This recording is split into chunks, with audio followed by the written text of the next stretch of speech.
रामपुर नाम के एक छोटे से गांव में स्थित बलराम की जमीन से फसल की पैदावार कम होने लगी थी। एक दिन इसी चिंता में बलराम अपने खेत के पास बैठा हुआ सोचने लगा, अब मेरी जमीन उतनी उपजाऊ नहीं रही। रोज रोज उपज घटती जा रही है। अगर ज्यादा खाद डालूंगा तो मिट्टी और खराब हो जाएगी। मुझे कोई दूसरा जरिया ढूंढना पड़ेगा, या तो दूसरी जमीन लेकर खेती करूं या फिर कोई और काम देखूं। पर अब इस जमीन के भरोसे तो नहीं रह सकता। बलराम के परिवार में उसकी पत्नी गीता और एक बेटा सुरेश था। तीनों मिलकर खुशहाल जीवन बिता रहे थे, पर खेती ही उनके घर का एकमात्र सहारा था। बलराम घर लौटकर अपनी पत्नी गीता से अपनी चिंता साझा करता है। गीता कहती है, आप एक बार गांव के ठाकुर साहब से जाकर मिलिए। वो नेकदिल इंसान है, शायद आपकी मदद कर दें। बलराम को बात ठीक लगी और उसने तय किया कि अगली सुबह ठाकुर साहब से मिलने जाएगा।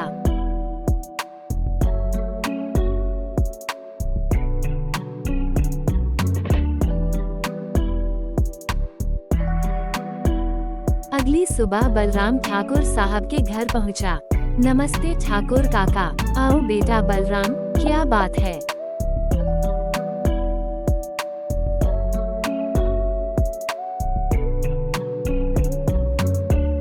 बलराम ने खेत की हालत और अपनी परेशानी बताई। ठाकुर साहब ने मुस्कुराते हुए कहा, बेटा, खेती छोड़ने की जरूरत नहीं। मेरे पास गांव से बाहर एक बड़ी जमीन है। अब मेरी उम्र हो चुकी है और मेरा बेटा शहर में बस गया है। तुम जाकर वहां खेती करो, इससे तुम्हारा भी फायदा होगा और मेरी जमीन की देखभाल भी हो जाएगी। बलराम कृतज्ञता से बोला, ठाकुर काका, आपने तो मेरी सारी चिंता ही दूर कर दी। कल से ही मैं वहाँ काम करना शुरू कर दूंगा। अगले दिन बलराम अपने डिब्बे में खाना लेकर खेत पर काम करने चला गया।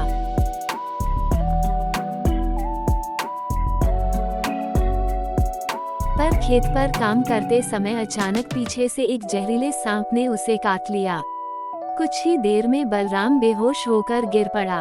रात होने लगी पर बलराम घर नहीं लौटा। गीता चिंतित थी, पर सुरेश ने उसे ढांढस बंधाया। अगली सुबह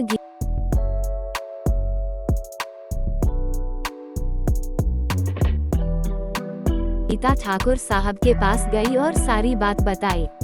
ठाकुर साहब ने तुरंत अपने आदमी रामदीन को भेजा। जब रामदीन खेत पहुंचा तो उसने देखा कि बलराम अचेत पड़ा है और उसका शरीर नीला पड़ चुका है। वो दौड़कर ठाकुर साहब को ये बात बताने आया। ठाकुर साहब ने तुरंत वैद्य को बुलाया। वैद्य ने दवा दी, पर बोले, जहर काफी देर तक शरीर में रहा है। अब ये गहरी बेहोशी में चला गया है। जीवित है पर होश में कब आएगा कह नहीं सकते। बलराम को घर लाकर बिस्तर पर लिटा दिया गया।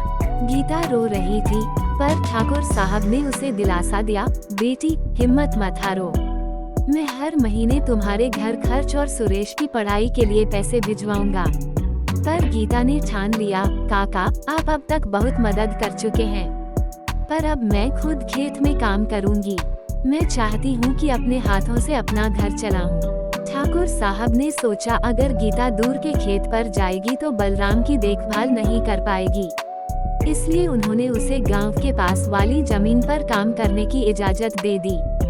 गीता सुबह खेत पर मेहनत करती और दोपहर बाद गांव के घरों में काम करके कुछ और पैसे कमा लेती। उससे सुरेश की पढ़ाई चलने लगी। सुरेश ने माँ की बातें हमेशा याद रखी।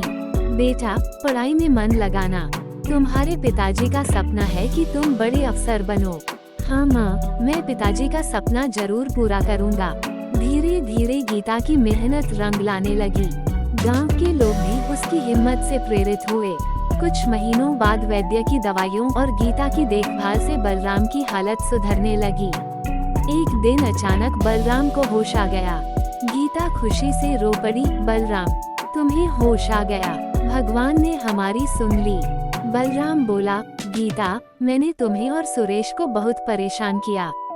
गीता ने उसका हाथ थामकर कहा, नहीं बलराम, तुम हमारे सहारे हो। जब तक तुम ठीक हो रहे थे, मैंने जिम्मेदारी संभाली। अब हम मिलकर सब करेंगे। समय बीतने के साथ सुरेश ने पढ़ाई में सफलता पाई और बड़ा अफसर बन गया।